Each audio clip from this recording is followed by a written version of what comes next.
They have a tendency to think that Johann cheated on me and I forgave him and now we're this happy couple, when actually that's not the truth. I believe that the actual real practice in relationship is learning the art of repair. And that is what creates trust and safety. Johann kept showing up.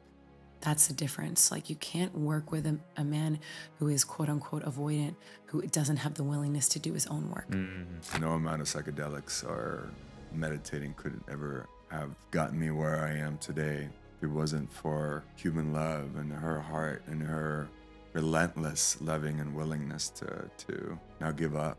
Ja, grüezi meine Freunde und willkommen zurück bei The Chainless Life, deinem Podcast für Bildung, die befreit. Und heute befreien wir uns zusammen von ganz vielen verschiedenen Tabuthemen, über die meine heutigen zwei Gäste ganz offen sprechen. Und zwar offener als 99% der Paare, die ich bisher kennengelernt habe, und das Ganze sogar online. Ich spreche heute mit Rachel Pringle und mit Johann Rachel. Die beiden sind vor circa 3,5 Jahren in mein Leben gekommen, als ich selbst nicht mehr weiter wusste in meiner Beziehung. Ich habe diese Story auch vor kurzem hier geteilt und das Ganze war damals so, dass ich einfach nicht wusste, mit wem ich darüber sprechen sollte, weil ich habe mich in eine neue Frau verliebt, ich habe Grenzen überschritten, die ich eigentlich nicht überschreiten wollte, ich habe mich schuldig gefühlt, ich habe mich geschämt. Und als ich die beiden dann auf Instagram entdeckt habe und ihnen zugehört habe, wie sie selbst vor der Kamera über genau diese Themen gesprochen haben, wusste ich, ich möchte mich von diesen Personen mal ein bisschen coachen lassen.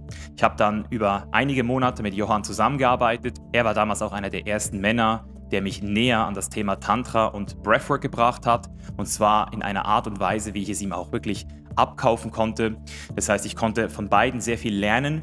Und heute sprechen wir genau über diese Themen. Wir sprechen darüber, was kann man als Paar zusammen machen, wenn das Vertrauen gebrochen wurde, wie man damit umgeht, wenn man betrogen wurde und wie man eine solche Beziehung eventuell auch wieder retten kann. Außerdem sprechen wir mit den beiden auch über das Thema Bindungstypen und wie Johann es geschafft hat, als emotional vermeidender Mann sich immer mehr auch in der Beziehung zu öffnen und was auch Rachel da für eine Frau gewesen sein muss, damit das überhaupt geklappt hat. Das heißt auch mal die Rolle der Frau einzunehmen, die mit so einem Mann zusammen ist. Also welche Rolle übernimmt auch die Frau in so einer Beziehung, wenn es eben auch darum geht, diese Beziehung zu vertiefen. Und wir sprechen natürlich auch über das schlüpfrige Thema offene Beziehungen oder wie sie es beide gerne nennen, Designer Relationships. Was man alles beachten sollte, wenn man seine Beziehung öffnen möchte, was man alles falsch machen kann, was die beiden auch selbst schon falsch gemacht haben.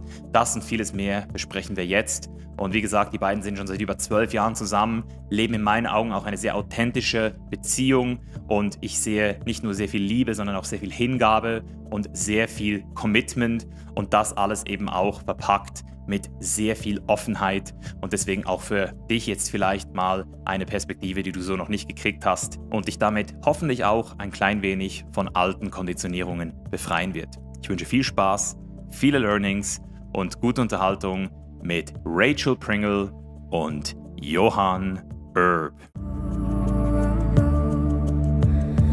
Creating concrete visions of a macrocosmic prism with a brilliant optimism.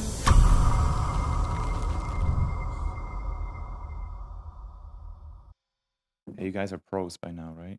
Would you say? Do you feel like pros? I would say so.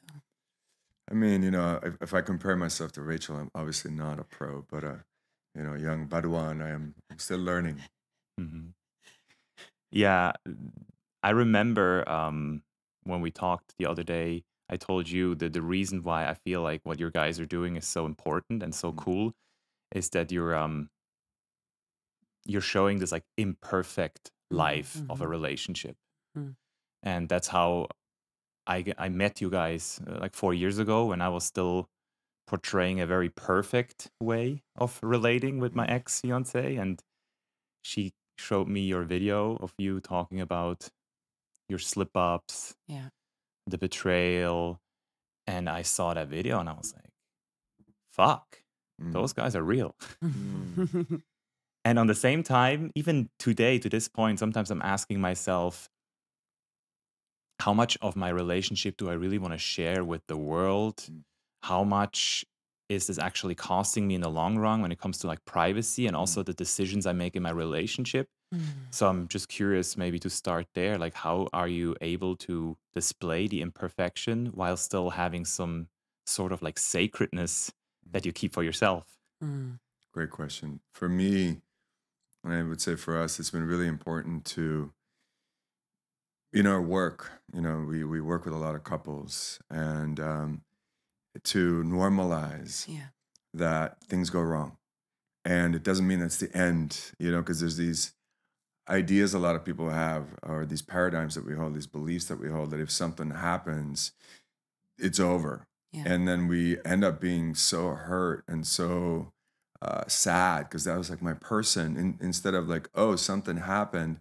What if it happened for us? What if this experience, whether it was cheating or it was another experience that was really challenging, actually happened for us to bring us closer together, to create more intimacy, to invite us to look at our shadows and the parts of us that are directing us from the unconscious, right? So for us, it's a way to normalize that things do go wrong and things happen. And it doesn't mean that's the end. It could be actually the beginning. And when you go through ruptures, or when you go through really challenging moments in life, that's how you really build trust. That's how you build the deepest intimacy. That's how you know that, on a rainy day, you also have each other. And it's only through experience versus, oh, I think it's going to be this way. It's only through experience that we truly become embodied in it. Yeah, and I think that,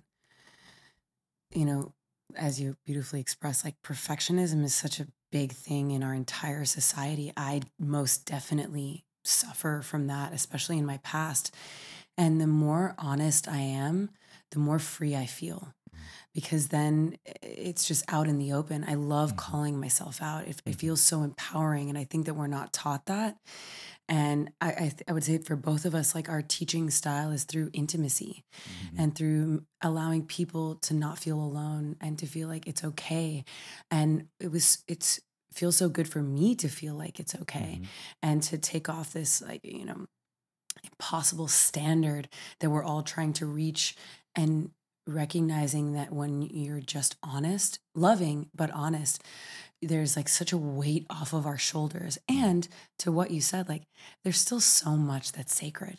Of course, I'm not sharing, in-depth details because frankly, it's no one's business. Exactly. And I'm sharing what I feel like is most empowering for others to hear, which is, like you express beautifully, that these things are totally and completely normal.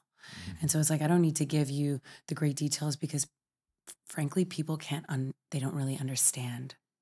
Yeah. That would be my next question. How do you deal with the projections in the comments, people that are anonymous?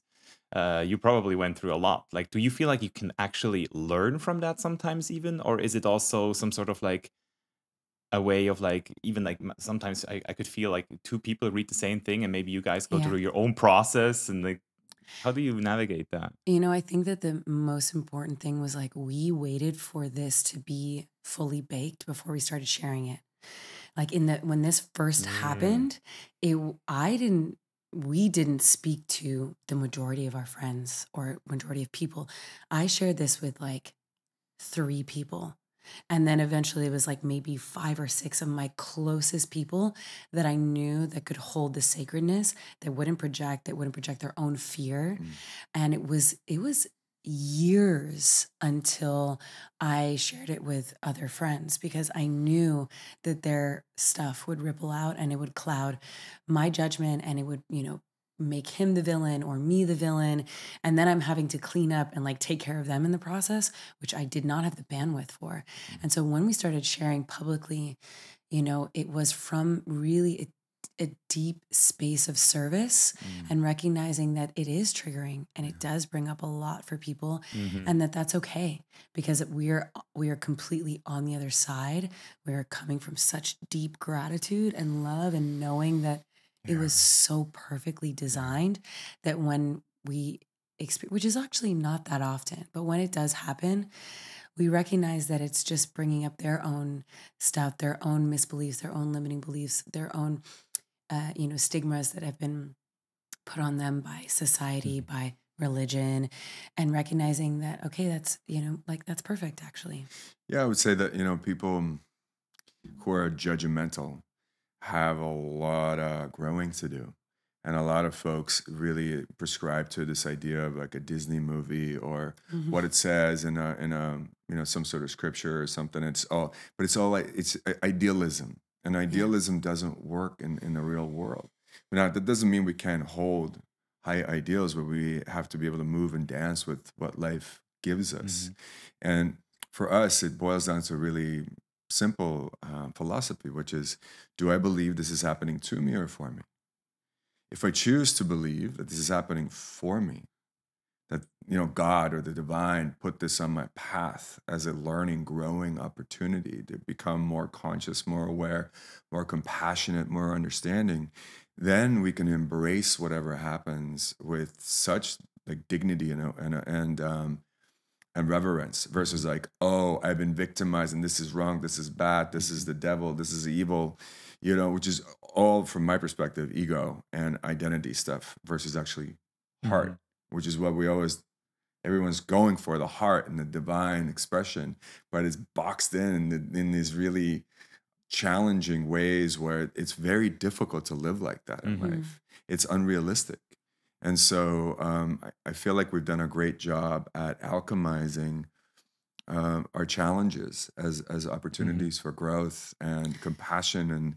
And so when these comments come up, I'm just like, oh, you got some growing to do there, And I think it's important to say that a good chunk of these comments, because of the way that the context is, if they haven't listened to a full podcast or don't know the full story, they have a tendency to think that Johann cheated on me and I forgave him and now we're this happy couple, when actually that's not the truth. Like we both fucked up. We both made mistakes.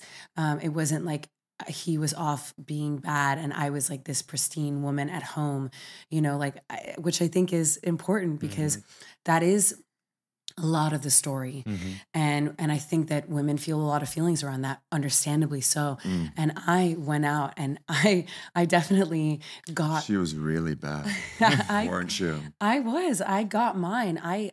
Do you mean in a revenge way bad? No, meaning like in that moment, like it wasn't like he only did something and I stayed at home and was prude. Like when he made that choice and we were in this open dynamic, I went and it actually gave me the impetus to get over my own, deeply loyal, people-pleasing ways, to go and do the thing that I actually wanted to do, which was have an experience with others.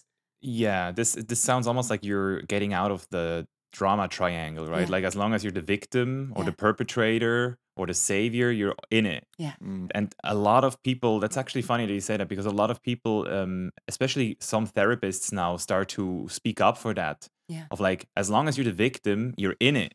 Because for a long time there was the victim and everybody was like, oh, so sad.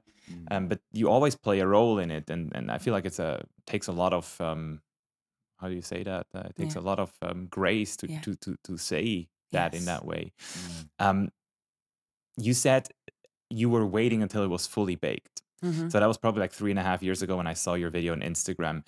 And I still have a hard time sometimes feeling like a relationship is ever fully baked, especially in the realms where we're navigating, and like the open realms. So I'm just curious if you can like share or like explain how you guys deal with those moments of ambiguity. Like, are you then not posting and literally just like going full on into your own process, and then you share it, or because there's always other people involved and it can get very dramatic very fast, I feel like. So that I'm just curious if... I mean, if you look back on my posts, like I was always talking about it. Maybe I wasn't saying exactly what was happening, but I was it was also an integral time for me to alchemize what I was feeling. So I was sharing that I was going through a death process, that I was losing who I thought I was and becoming a new version of me. And so I was always sharing, because it's important for me as an artist to also like do that. But I kept the details of it out of the public until I think we both had really learned that it was for us. And then it was like, okay, let's talk about this, because we're seeing in our own clients that this is like such a common theme. It's like crazy how common this is. Yeah, and with also, when new things arise and we're going through stuff. So when we say fully baked, it means like that experience had like crystallized its value. It was like, oh, this is why we were both like, oh, it happened for us, like Rachel said, right? And then since then, there's been some experiences that that have been triggering, and we might still be in the process of unraveling or learning about them until we share them in the same way. What's really, really challenging, I think, and we see this a lot in the Instagram and TikTok world, is like, people get together and they're together for 2 months and they're like, oh my God, this is my person, my soulmate, and we're going to do this and this and this. And then, 2 weeks later, they're over and everything's deleted. And so we don't want to be those people, because it's so much pressure. And you yourself put that pressure on yourself, and versus really allowing the experience to fully kind of blossom in its fullness, and then be like, oh, okay, what are the things here that we can serve with? First ourselves and each other and our relationship, and also our clients and the world. And so our method to everything is take it easy.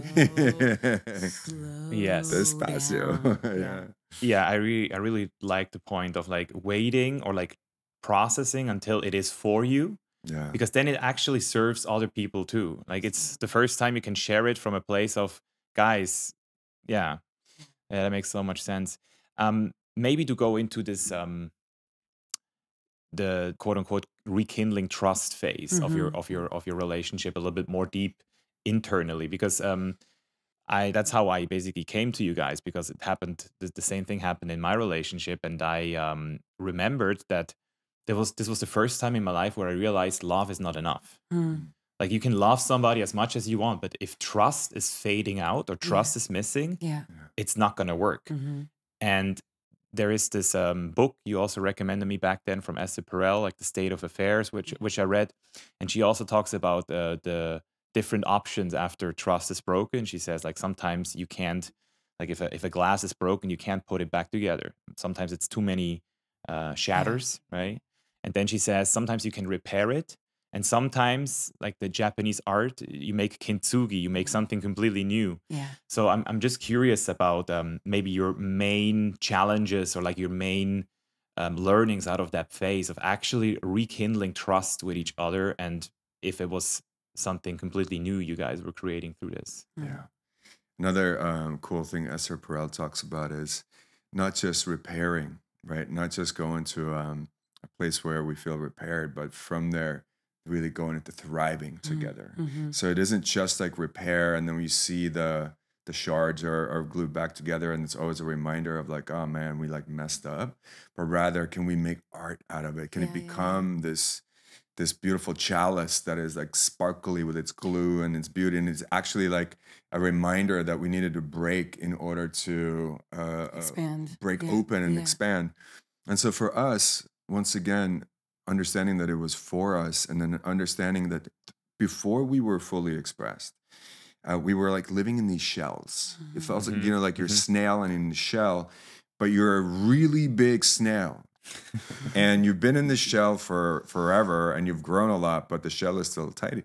And so when we broke those glasses, when we broke the trust, it was literally necessary in order for us to die a death of identity and our limiting beliefs, so we can rebirth ourselves without a shell. Or maybe it's a shell that we're not aware of yet, but there's a lot of room in there. And for me, when Rachel held me in that situation where I fully expressed everything, like came completely clean the way that she held me, I began to trust her. For Rachel, it took probably about 1.5 years after that moment to learn to trust me again. It was a long road. And, to be completely honest, like if I let myself feel into that wound, I can get triggered again. And it's like, and I understand that to what you said, like that break was, it like unleashed my deepest power as a woman. And it gave me the freedom to use my voice in a way that I'd never before, because I was so consumed with fitting into that perfect box and being the nice, Like a safe girl. tame. Exactly. And now, like, it is impossible for me to tame that part of me now.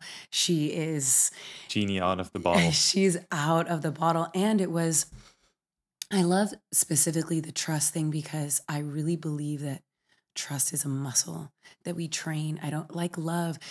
I don't believe it's this like blanket, like I love you. Love is a verb. It's something that you do and you practice. Trust is a verb. It's something that you practice and a muscle that you train. And it is like, I remember these moments specifically where I could have really easily chosen to never trust him again, and to always, when that intimacy was coming, bring that back in to protect myself so that I wouldn't be hurt again. Because I was afraid. Like, I said this to him on the airplane when we were heading home from Miami. And I said, I'm afraid that I'm going to open and let you back in, and you're going to hurt me again. And I don't know if I can come back from that. And I think that's the fear that most of us are working with. And it is terrifying, because there is no certainty. He could hurt me again. I could hurt him again. That's the risk that we are taking for love. And I think that's the risk that any of us take for love. Like, we don't know whether we're completely monogamous or open or whatever it is, what's going to happen. We don't know if our partner's going to leave in a car and die in a car accident. It's like there's so much uncertainty in this existence, and we have to keep training ourselves to trust and open into love. And there was a specific moment where our dear friend Layla Martin, we were having dinner, and I was expressing to her that I was having trouble, like believing him, even though I wanted to. And she was like, you have to choose to believe his actions now. And if he keeps showing up, that's the thing. And when she said that, I can feel it in my body, like remember the moment so specifically, it makes me emotional. Like something shifted, and I was like, oh yeah, he has consistently been showing up, not in just his words, but in every action, in the way he would look at me, his physicality, the choices he kept on making were him choosing me and choosing us and choosing this new version of us. And that was when I really could open again. And it was still a process, and it's still a process. And I think that's okay. I'm just playing a long game here. I'm waiting for it to really open. And then, Oh my God.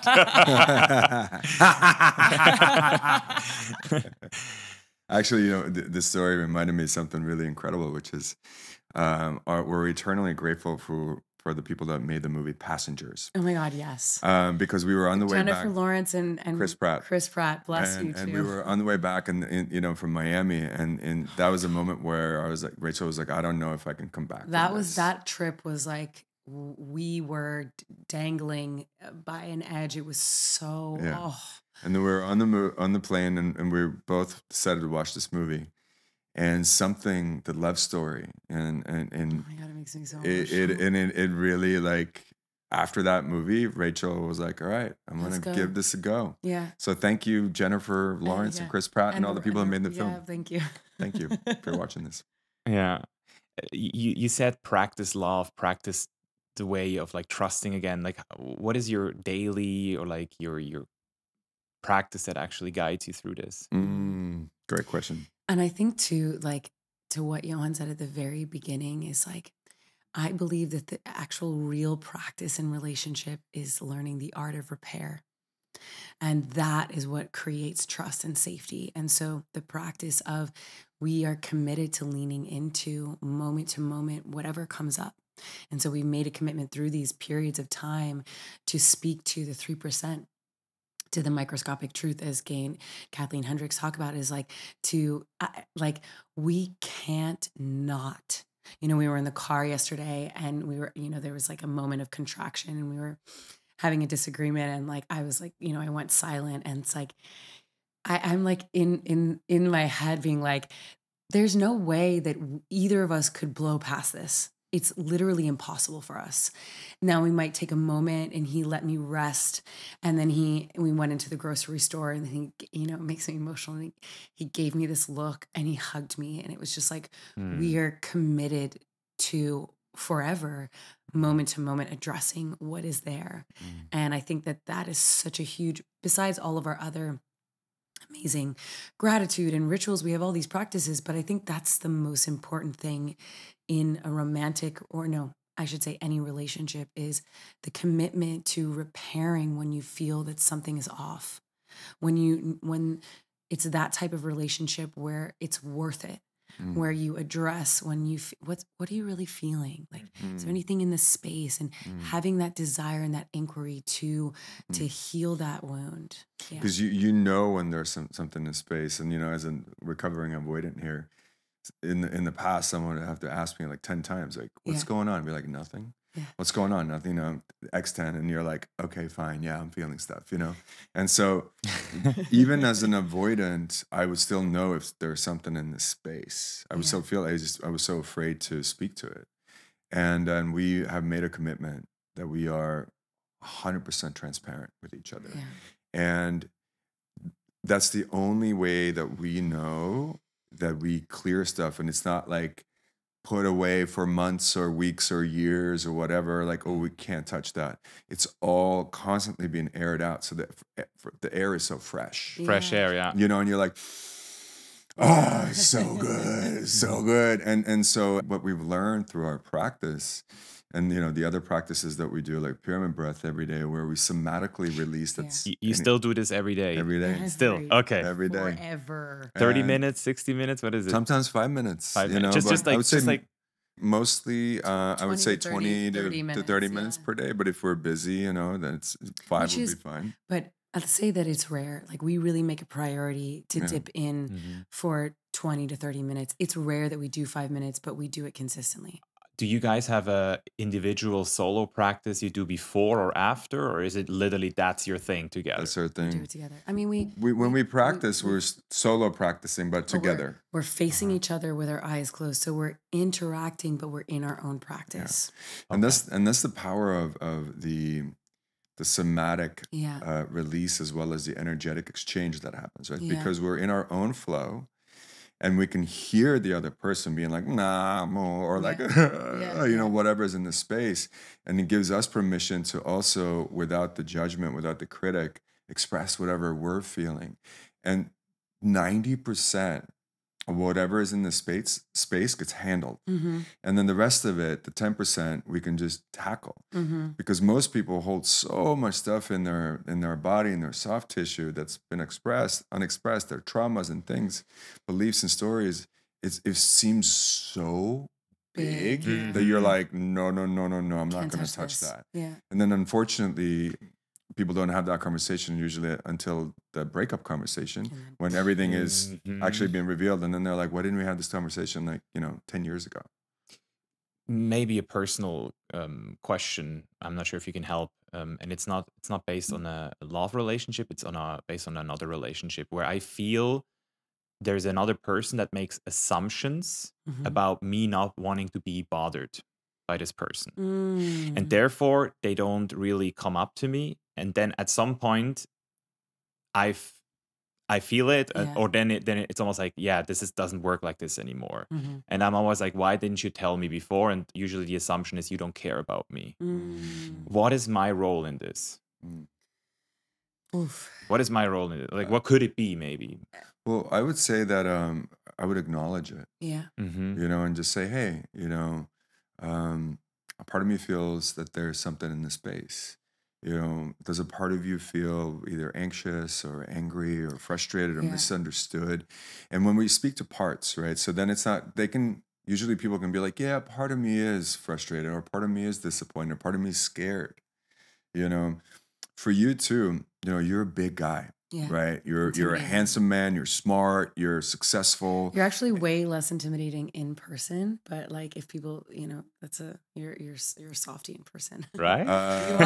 You are. But people project their own stuff onto us, their own fear. Yeah, exactly. And so, the more that you take up space in the world, the more that you feel free. It can be very confronting to other people. And so if we can get curious and approach instead of waiting for them to approach, and go towards them and ask them, and really like open it up, give them options, then you're likely not going to have the same conflict. Yeah, that's what I would say is like, just have a conversation and be like, what is it that in me that's making you feel like you can't come to me right away?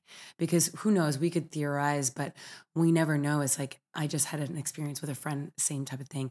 She expressed something that I said like 2 years ago. And I'm like, why didn't you come and tell me? Like, I don't even remember like I remember the moment. I don't remember the context.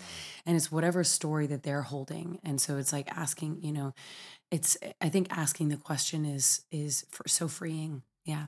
So speaking out an invitation Yeah. to them. Yeah. And not blaming, shaming, guilting, or assuming, but just being like, hey, I'm sensing there might be something in this space. A part of me is sensing. Yeah. Does a part of you feel the same way? Yeah. And, because oftentimes it could be their mother or father or an authority figure, a childhood pattern that, who knows what else might be in the space. So maybe to bring this one step further, when I listen to this, that sounds like you guys are on the side of like, hey, we can, through enough love and understanding and the rebuilding of trust constantly, we can make this happen together. Another person would maybe now say, if this is a repeating pattern and it happens all the time again, and even though you're speaking out your invitations, at some point you should either look, do you want to still be in a relationship with this person, or maybe should this person maybe also get like help from a therapist, right? Because that's Absolutely. that's sometimes where I'm like not sure how much can we do. Yes. And when is it time to say like, hey, let's get help from the outside, like a neutral person. And we had help from the very beginning. Like when we went through the rupture, like we would not be who we are and how we are without that support of like very trusted friends who held us in the complete storm. Like we are eternally grateful because when you are looping, it's so supportive to have a clean perspective that's holding the space, that's able to pull you out of like your, whatever, cycle you're in. Like, and I think that to that as well, like we can't do the work for someone. It is impossible, no matter how great we are at it. And I would say that for us, the beautiful thing is that we kept on taking the initiative to shift and change, even though it was very challenging and hard. We both had the willingness to keep evolving, and we continue. That's, I think, one of the foundations of our relationship is that we're both so oriented to growth and expansion. And so it's like we're always learning and growing and making adjustments and experimenting and exploring. So it's very like dynamic and playful and fun. I don't ever feel like I'm the one doing all the work. I don't think you're ever feeling like, wow. Yeah. Maybe to bring it back to you, but also want to ask actually more even you about this topic. You speak a lot about that now, that you used to be that textbook avoidant. Even now you just mentioned it. And I heard you speak a little about it.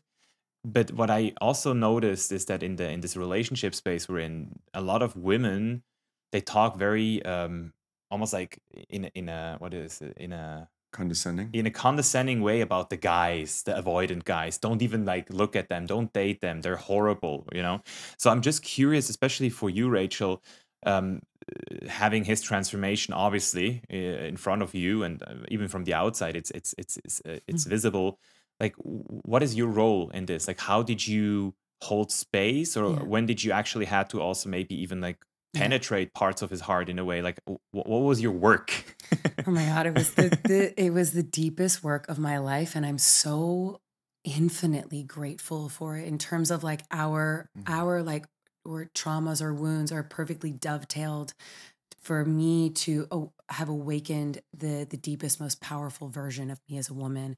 And I would say that when this was happening, we didn't even know what attached or anxious or anything was. And I think that it's important to say like these things are great, and I believe we as a society, we latch on and we're like, this is my identity, I can never change, and that is such a falsity.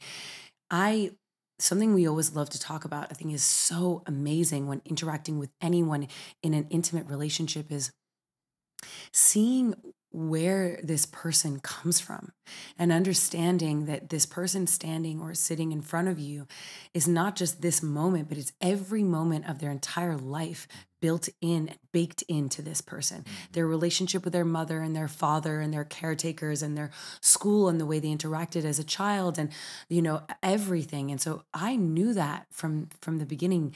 I was like, this person is, he's scared. He's scared to let me in. And I think that that's really what the main, energy of avoidant is like they really want intimacy, but they're terrified because of whatever happened in their childhood that made them feel like they couldn't trust intimacy. And so through the period, and it doesn't mean it wasn't challenging. It was.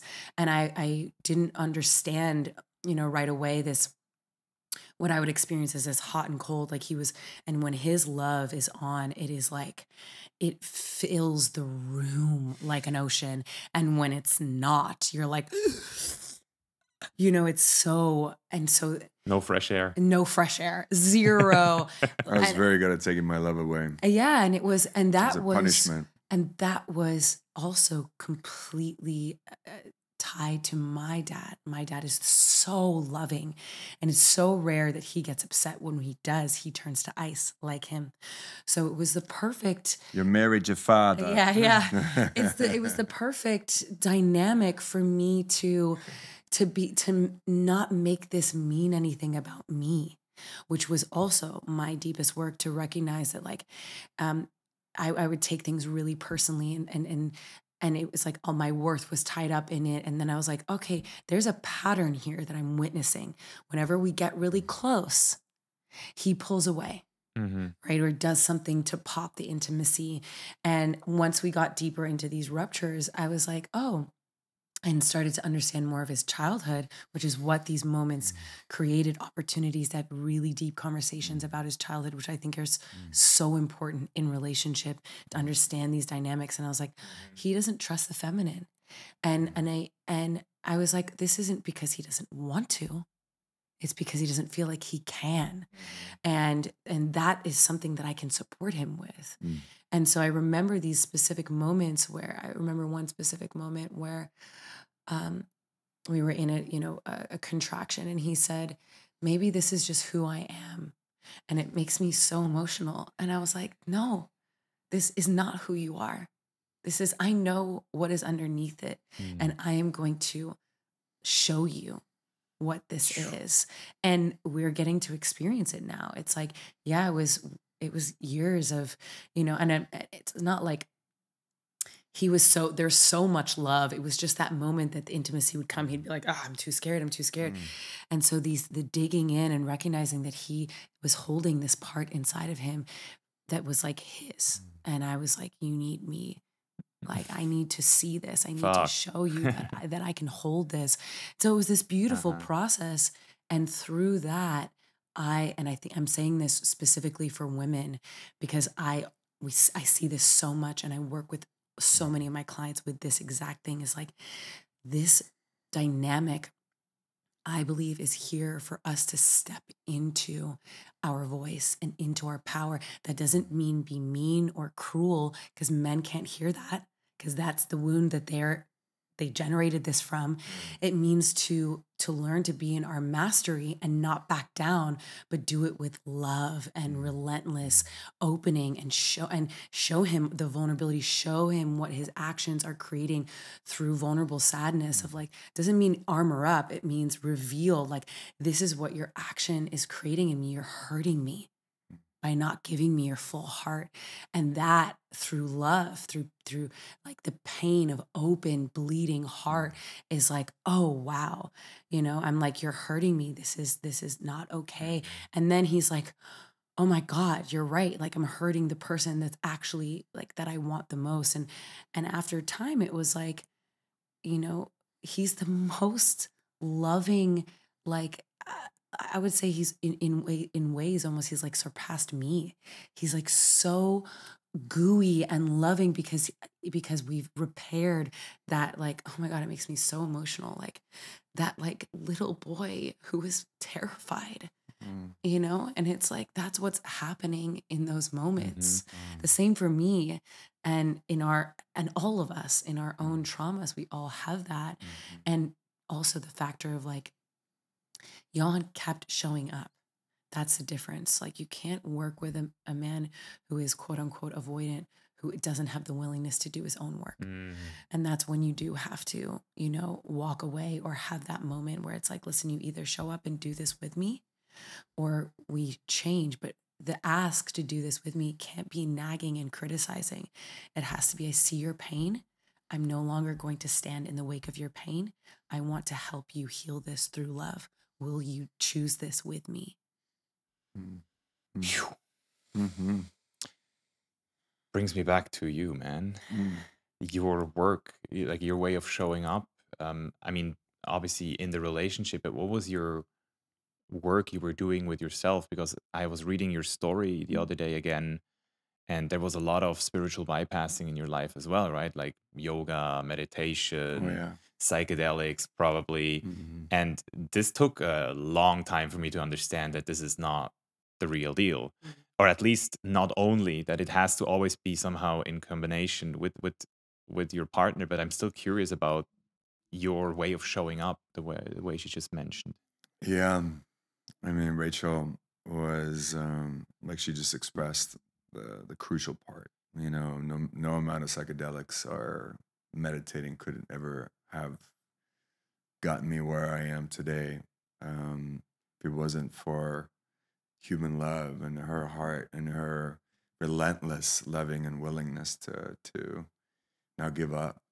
And again, I did keep showing up, right? So this is not to say like just keep like don't bang your head against the wall. But what does that mean practically? Keep showing up. Yeah. So for me at the time, it was taking baby steps, right? Learning little by little. So the transformation wasn't like overnight, like textbook avoidant. Oh, secure. It doesn't go that way, right? There's a process to it.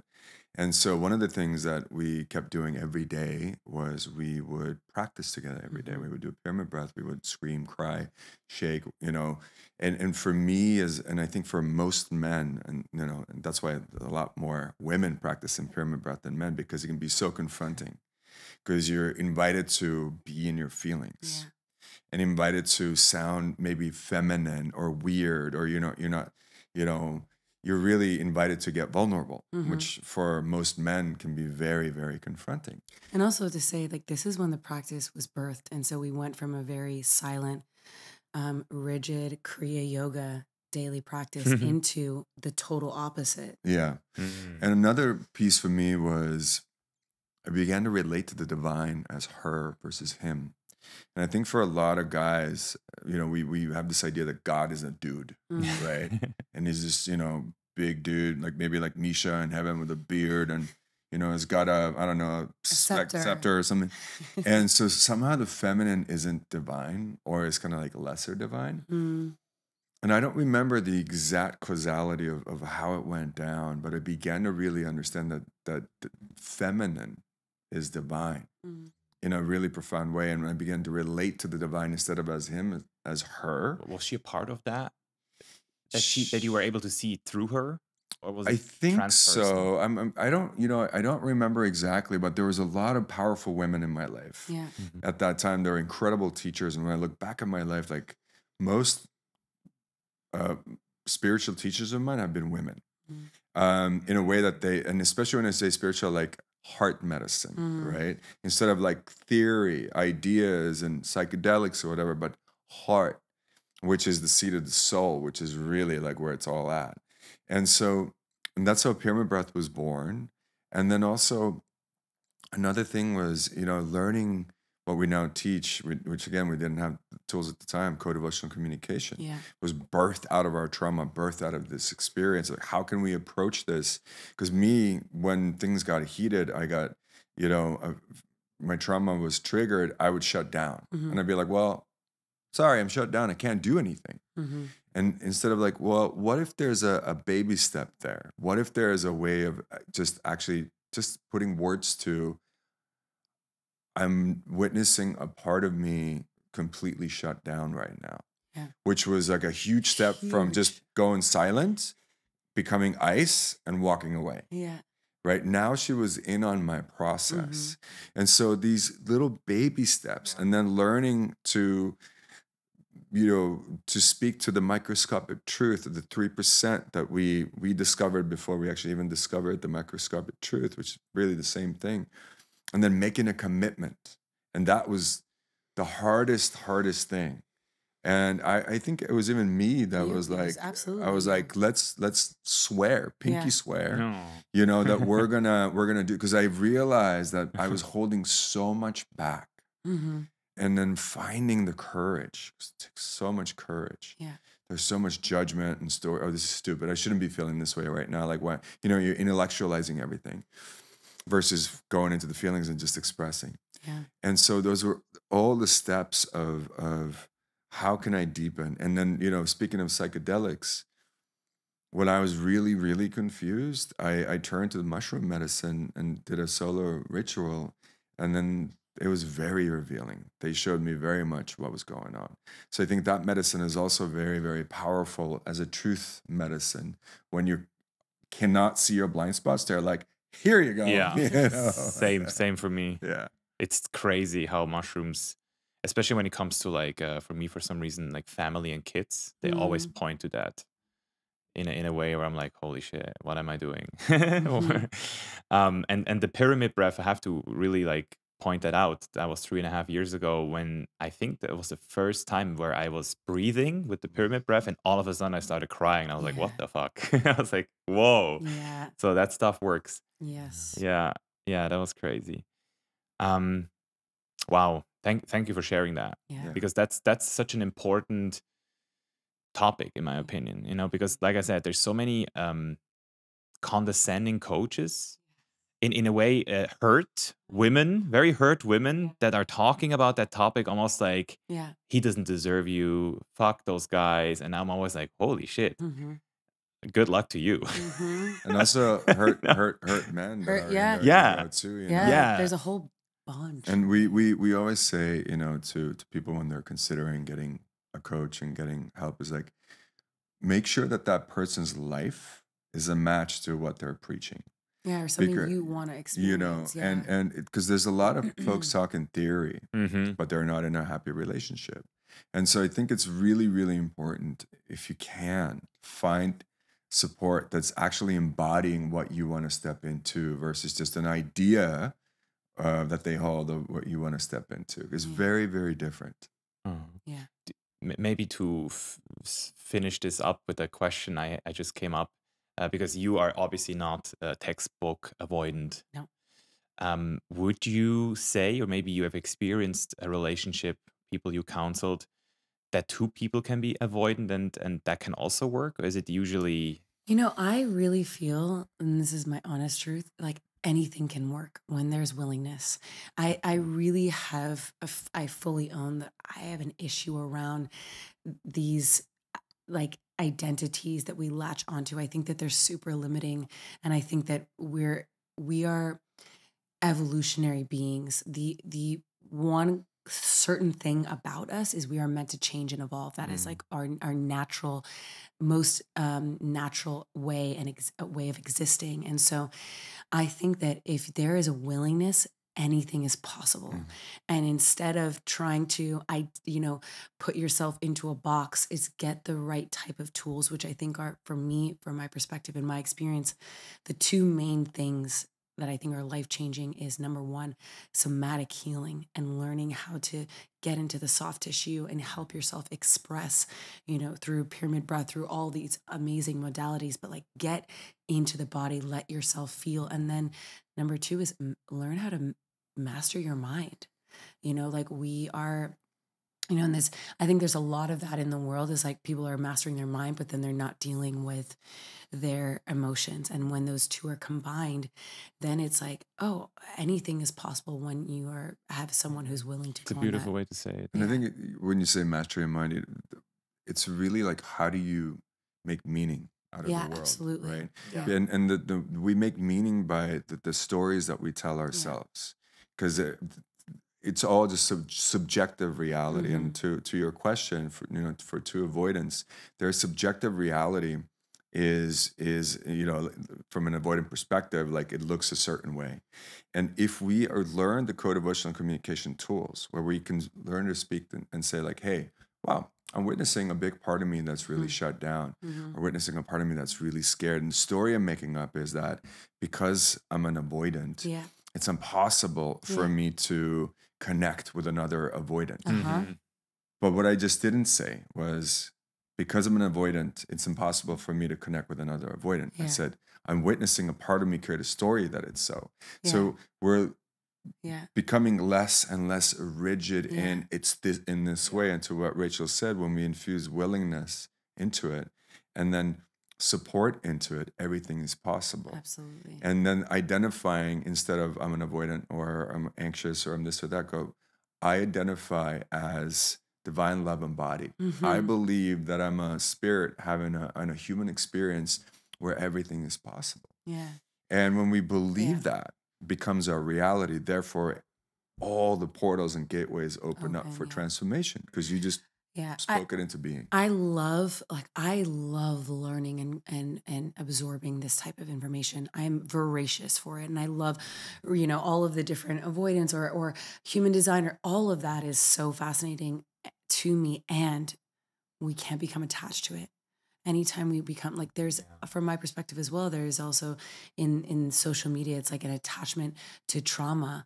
And it's like, I think it's actually re-injuring us, realizing that I believe all of us are experiencing trauma, and it's our pathway actually to our highest self, deepest calling, purpose, power, service. Absolutely. It is like, I believe, why we're here, to transmute and alchemize, instead of like, this is the reason I am the way I am, and now I just am this, which feels so disempowering and so limiting. And I don't think it's what we all want. It is definitely a trap. Even when I remember, was searching for solutions, I went deeply into the classical Western psychology, pathologizing everything. And there were some stories that I still sometimes ramble with. It is this question of like, how much is our biology actually determined, right? And there is some it's called developmental trauma of like people that they have a really hard time with oxytocin, even like feeling it and having it. And one of my teachers, he told me that he had like a crazy diagnosis when he was younger, and that he felt like everybody told him he's not empathetic, he can't even feel empathy, and now he's like one of the most empathetic people I've known, right? So I see stories like that from people, I really buy it and believe it, and then I hear those crazy diagnoses on a level where, as soon as there's like the word science, or there's the word of like, this is how it is, it's really hard to then still be mastering your mind and stay open to even like what is possible there. It's so important to understand that nobody knows what the fuck is going on. Exactly. And nobody knows anything. We're all just trying to put pieces together. And so the simplest question for anyone in the world is like, is this an empowering belief or a disempowering belief? How do I want to look at it? Do I want to put on the empowering lenses or the disempowering lenses? It's up to us. And I just like to live an empowered life. Somebody else might be like, I want to feel disempowered. That's what my soul came into experience. Like, all right, go for it. I don't subscribe to that. But, maybe there was a time when I did, but now I'm like, no, I want to make empowering meaning out of life. And I've found through experience that when I do, life is pretty freaking amazing. Yeah, it's almost like we're not sharing the same reality sometimes. Like there's a stage of realism and reason. For me, that was almost like feeling very safe, because that's where I'm home, reason and realistic perspective. But then through ayahuasca especially, realizing that there's something in me, like the kundalini, and if I choose to activate it through breathwork every morning, I can almost like change a state. And in that state, the reason doesn't even need to be. It's like literally you lose your fucking mind, right? And it works. So and the thing is, nobody will be able to teach that to you. You have to. That's the thing you have to figure out for yourself. Like Like you can read it. Yeah. Reason will not surpass itself. The ego doesn't want to. It's like getting out a dictionary and be like, Yeah. orgasm. It means it's this, this, and this. But if you've never experienced it, you're like, okay, it sounds pretty interesting. Yeah. Then you experience it, like, oh my God, you know, whoa. And that is the thing, is it's all experiential. Mm-hmm. Yeah. And that's, one of my favorite books that describes it so well is Dating, which is like you can't describe it. That's what the book basically says. You can't describe it. Yeah. You have to experience That's it. Yeah. Read another book. Yeah. Stop trying. Yeah.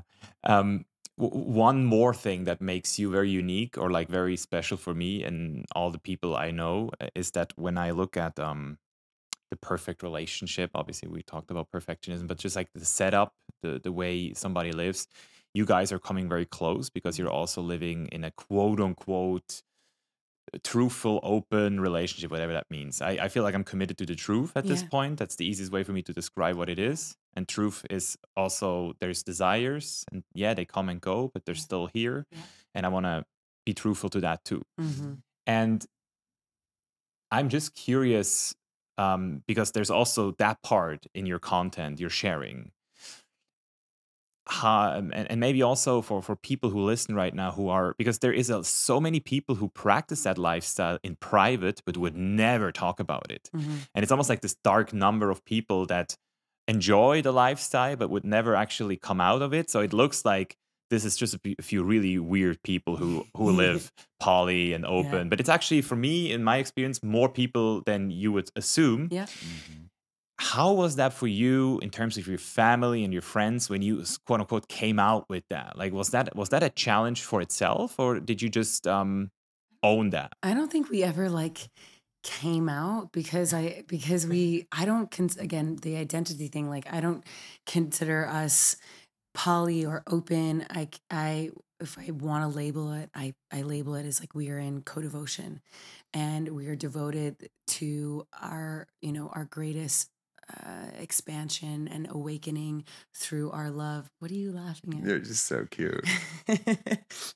And so it's like I also it's like I don't think it's anyone's business. It's like we've talked about it, but it's in a very how would you say, jovial way. To what Rachel said, we're in a devotional relationship, which means that we create our own rules. Mm-hmm. We create our own path. Yeah. We choose moment to moment what serves us and what doesn't. Yeah. And we have learned to not block out aliveness or attraction. Like we're constantly checking out people and we're like, hey, but we get even that alone, that we get to be in on it, that attraction together, and we're like, wow, that person is sexy or beautiful or this or that or attractive. 95% of all energy gets diffused like that, and then we get to bring it into our relationship. Mm-hmm. And then if we are in a situation where we're like, we can because we trust each other so deeply, and I also trust her navigation so deeply. We can then decide, do we want to make something of it? But it's never because there's something lacking here. Yeah. It's because this would be an addition to what we already have, and it feels clean and responsible in all the directions. And so to your question around the families and friends, I believe because when they're around us, they feel our love, they feel our presence, they feel our joy. They're basically whatever you're doing, keep doing it. They're you're doing a great job. You guys are rocking it, and they see us in our dharma and they see us in our truth. And so neither of us comes from families where we're very rigid, traditional, religious upbringing. Mm-hmm. So we haven't had to deal with the shame or the stuff around it. I would say that most of all, it's just been very few people on the internet who have been very shocked that they followed us, and all of a sudden, again, it's a snippet from a podcast like this one, and they're like, "Oh my God, I can't believe you said that," and it's so it hasn't been that tough for us. Yeah. Okay, yeah. I mean, for me, what I've learned through the last 4 years is that if you don't quote unquote come out, and then I mean in a more in a sense like you said, like representing it from this place of like, fuck yeah, that's my life. You won't attract it. Like I was only able to attract this life, and even now sitting here with you, you know, like talking with you about it, when I was like, okay, this is my normal. This is my, like, I subscribe to this, and I don't need to hear about all the other people who think this is crazy. And that's something I try to do with this podcast. Is the translation in English is liberation through education. So basically, education that liberates. Absolutely. And that's not the stuff we learn in school. Like in school, nobody told us, look, there's this like very strict monogamous lifestyle that came from this like reason why we had to do this to build society and was important. And now we actually have a less of a survival need. And so we actually are a little bit, so there's nobody gave us the option to choose. And I try to make this is the main mission of this podcast, is give people perspective so they can make a choice as an adult person. And obviously we could talk probably for 3 hours about open relationships or whatever you want to call it. But I know our time is limited, and we also want to maybe go to the beach at some point. So I want to maybe dial it down to this question of, what did you guys learn in the last 3 to 4 years since I've discovered you in the realms of open relating? Because like I said, we all know the books. You probably read a dozen of books. People can read a dozen of books. Maybe you have recommendations in terms of books. But I'm more curious about your playbook. How did your playbook change in the last 3 to 4 years? Because I feel like that's a constant iteration process as far as I'm concerned. Yeah, I think this is such a good question. This is exactly what I wanted to touch upon, which I think is like, to what you said before, you know, we have desires and they're really natural for me. You know, speaking of gene keys, like I have 2 of my main keys, like my life's work and my like purpose is transcending from desire to rapture. And so it's like, I'm fascinated by this and how to take desire and use it as fuel versus, you know, destruction. And What does rapture mean? Rapture is like total, complete ecstasy. Like, it's like the highest expression of ecstasy. Desire is like, you can feel almost like a slave to desire. You have no choice. And I think rapture comes from choice, and feeling that ecstatic bliss of choosing that. And what I mean by that is like, when you're attempting polyamory or openness, I think it's because you are desiring things. And like, when, you know, obviously Esther Perel talks so much about it. When people are cheating, it's not necessarily that they want to experience this other person, but they're looking for a version of themselves that hasn't been lost. Very, very true. And I think that's so true about my experience. True. Yeah.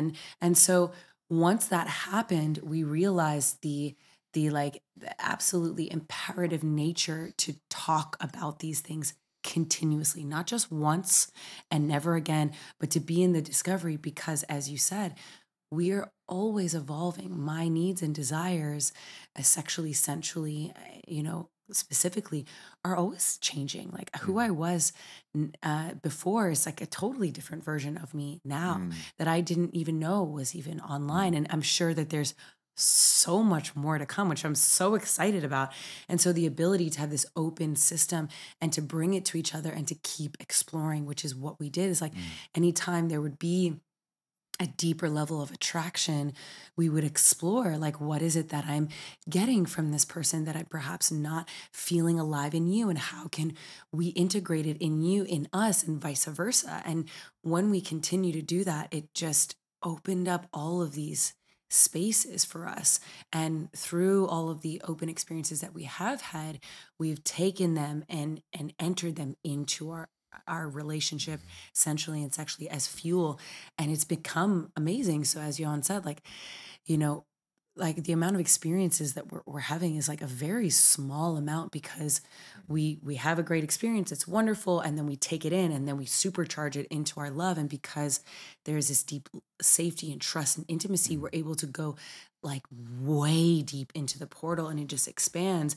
So I think that for me has really been the thing. And then of recently, like, going to retreats and sitting with other masters and learning deeper layers of Tantra and, taking off our teacher hat and being able to learn from others, which has been so incredible, because what we are realizing is like an absolutely endless portal. And when I believe, from my perspective and my experience, when you have someone who's willing to go there with you, that the depth of mystery and beauty and sensual, sexual magnificence is it will blow your fucking mind. Like, you think, oh, we're deep in. No, you open a door and you're like in a totally new galaxy. You're like, whoa. Yeah. Right before we did our Tantra training in the beginning of this year, we had been to some playful experiences that were really beautiful and amazing, where we were able to be in full compersion, and it felt so good and juicy and wow, all the things. And so we were like in a really juicy part of our relationship. We were like, oh, I guess we're going to keep doing this, and this is going to be really fun. And then we went to our training, and you realize that you just don't know what you don't know, because in this training, so many things got unlocked for us, where we were like, oh, I don't want to share this with anybody else besides you right now. And so right now we're on this part of our path where we're just obsessed with each other and don't want to actually share energy in that way. Again, I want to be moment to moment. It may change. It put us in an environment where the right ingredients, and we're like, let's pause that. But that's the beauty of it, is that the formula for us is we're devoted to our love. Yeah. And we're like, we don't want to do anything that doesn't add to it. Yeah. If, one of us would be like, I really need this, and the other is like, I don't feel safe wins. Yeah. And it doesn't take away from the aliveness, because we have so many tools now. And because usually I need this comes from like this animal need, the trauma bonding, something is there. Yeah. And it's likely unhealthy anyway. Versus, man, this would be so beautiful, and I would desire this connection. It feels very, very different. Yeah. And so really like learning where is this coming from? And if we both trust it, knowing that it's here for us, and to have the experience and be playful. And every time we have had it, our love just continues to grow. Our connection and our sex and our passion is like fireworks. After 12 years still. Better than ever. Better than ever. Yeah, we're obsessed with each other. Totally. Oh, the sex is like, it's on a totally different stratosphere than ever before. That's, I think, the missing piece. And I think the other thing that is important to say is like, I believe in liberated truth, and like, transgression is such an alluring, when we're doing something bad or in secret, like I have fully owned, like that shit is like so seductive. You're like, it's crazy, right? It's delicious. It's aliveness, right? You feel you're in like the birthing of a moment, right? And from my perspective, again, in my experience, liberated truth is that times 10, because you are actually owning and speaking to the scary thing. And that level of turn on of transparency is so electrifying. And so people who are mostly working with transgression just haven't had the opportunity to be honest. Liberated truth. Yeah. Can you make an example of liberated truth? Meaning like, okay, so if we're together and I'm like, I'm not getting this thing that I want, and so I'm going to go, this guy's looking at me and he's desiring me the way that I really, really, really want. And so I'm going to go over and have it, because it's like, I'm getting what I want. He can't give it to me. Instead of the liberated truth would be like, I am not getting this thing from you, and I'm feeling turned off or not turned on. And I love you, and I'm not attracted to you right now, because I don't like that. That conversation is terrifying to have with person that you love, right? And like when you have it and they're able to meet that moment, it's like the DNA of the whole moment shifts and changes, and there's aliveness in the space. It's like when Johann and I, during the rupture, were being honest for the first time, like fully honest. We were fucking constantly, because it was like, freedom in the space. Yeah, definitely. Yeah. Yeah, I know what you mean now. Yeah. I know what you mean. This feeling of just like, oh, the fuck, I know who you are. And it's like Exactly. those eyes. Yeah, Just like exactly. looking yourself. Like, yeah. This is a special moment. Yeah. It's very Yeah. rare. Yeah. It's a very rare moment, but it's just good. Yeah. I really have to express something that just came up. It's like whenever I talk with women about the wisdom of insecurity and uncertainty, I know it's somehow, at least I feel like in my masculine nature, it feels almost like more natural to thrive in that uncertainty. Mhm. I feel like women have an innate desire to have some more certainty, at least when they're like very connected to their feminine. Yes. And just hearing you talk, what you guys did, you said that he surpassed you in the heart level in the beginning of the conversation. And I also feel like I never saw a woman who was able to talk in that, in almost like embracing uncertainty in such a level. So that's a crazy cocktail here. Mhm. Yeah. I think that's what happens Yeah. when you go through the portal. I mean, I agree with you. Like before, I'll never forget that moment we were in the ocean and he said to me, I cannot provide you with certainty. I do not know what's going to happen. And that was such a freeing moment for me. I was like, well, thank you, for being honest. And yeah. And it's like through the portal for him is like the devotion that I feel from him is so palpable and visceral. It's like mind blowing. Yeah. Yeah, the only end boss question or like end boss situation I still have for my own life is when I really look at what, like I said, commitment to truth, or the way you said liberating truth is. It's also this understanding of the sheer amount of possibilities and the what is it, 8 billion of people on this planet, and knowing that there is so many crazy things that can happen. And I've experienced that once in my life, and that was enough to know, oh, I thought this is the number one person for the rest of my life. But then you meet this other person and you literally fall in love. Like it's like a fall. And it's like falling in love with a part of you never even know it existed. That's basically what it is. Yeah. And so far, I never really understand because that's the moment you really can't control. And if you want to basically still be in a relationship with each other, you still have to somehow be committed to stay there. And I feel like as soon as I really visualize myself falling fully, then I can't even there's nothing anymore to hold on. Yeah. So that's the only scary part sometimes I feel like about polyamory, or like the idea of like completely letting go and going through the portal, is that you literally, there's no guarantee for anything anymore. No, there's not. Would you say that this is true in your reality, or did you find a hack to say like you still feel like? I would say that, and Alison Armstrong talks about this really beautifully. Who? Alison Armstrong. She's written Understanding Women, The Amazing Development of Men, Keys to the Kingdom, a lot of great books. Yeah, Queen Code, a lot of amazing books. And what she talks about is that thing that you're talking about right now, that desire, that need. Very rarely does that lead into a sustaining relationship. Yeah. It's like you are not the best version of yourself, and neither are they. There's this, your animal body is in such need of each other, but the human spirit, the heart is like has nothing. The brain is like switched off. It's just like, I need. Yeah.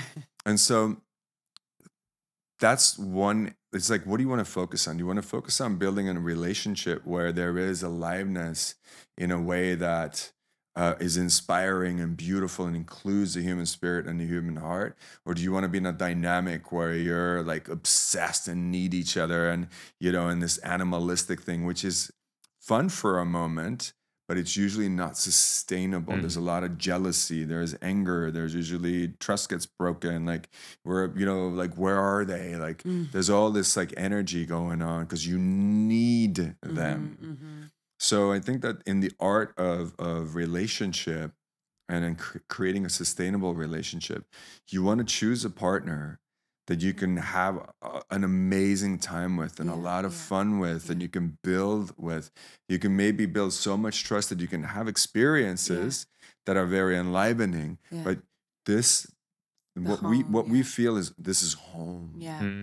And like there's no better feeling in the world than this is like the sustained feeling of love that continually grows and expands.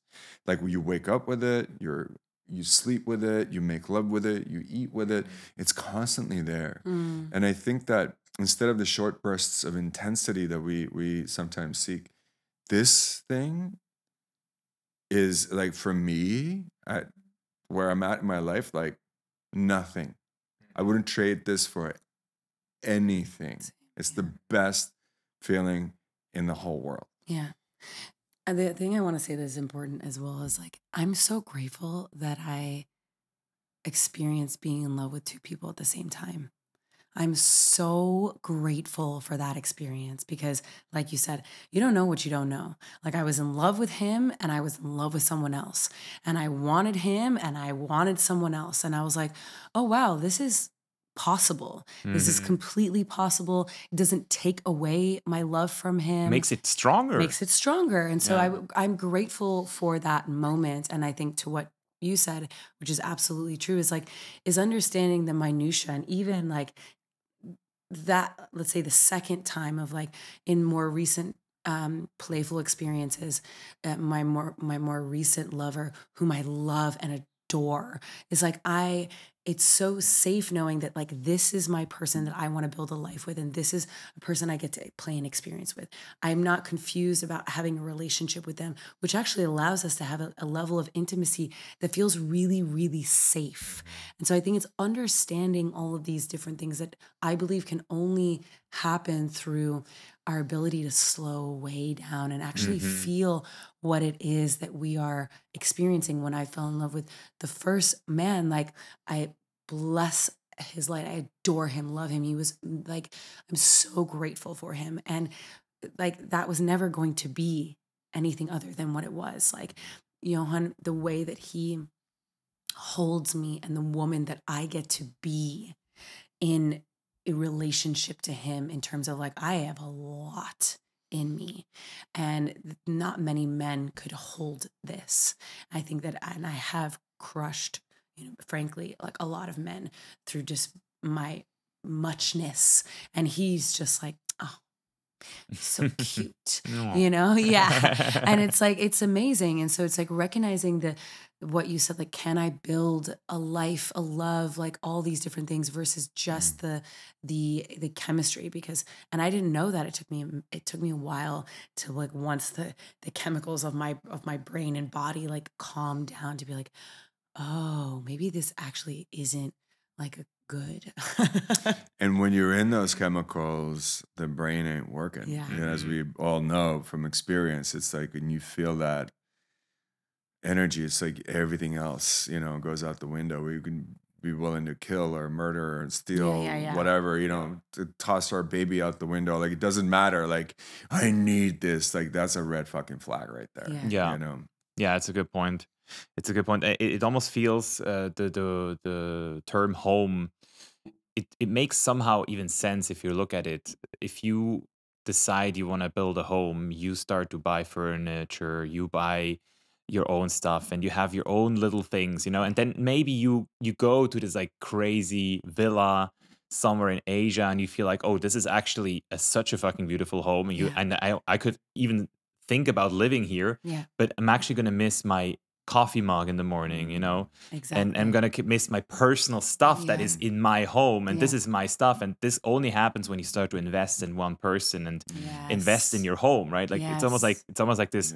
It doesn't matter if it's more beautiful or what it is. It's like, it's with a dog, right? Like, absolutely. If you have a dog, you love your dog. And even though maybe somebody says, hey, there's a more beautiful dog, you wouldn't say like, oh, give me your dog. It's like, no, this is my dog. I'm not going to give you my fucking dog. Like, get the Well, it's like going, I love that explanation. Like, you go on an amazing trip, you stay at like the Amman, or we were just staying at Six Senses teaching. It's like, it's amazing. It's stunning and gorgeous. And like, you can't wait to come home and get in your own bed with your mattress and your pillow and your sheets with all your little things.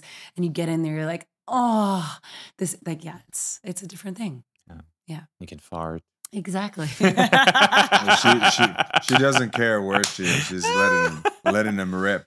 I mean, that's part of intimacy, I've heard. Yeah. Yeah. For me, it's very tantric. Yeah. It's like, how much can you relax next to somebody else, right? Like, how much can you actually just be yourself? Yeah. It's just, we have certain rules that are like, Yeah. not at the dinner No, table yeah. eating. And that's happened. I was like, that is a no. That's a no. And I Yeah. respected that. It was Yeah. you're right. Yes, it's getting a little too loose there, young I lady. understand. Yeah.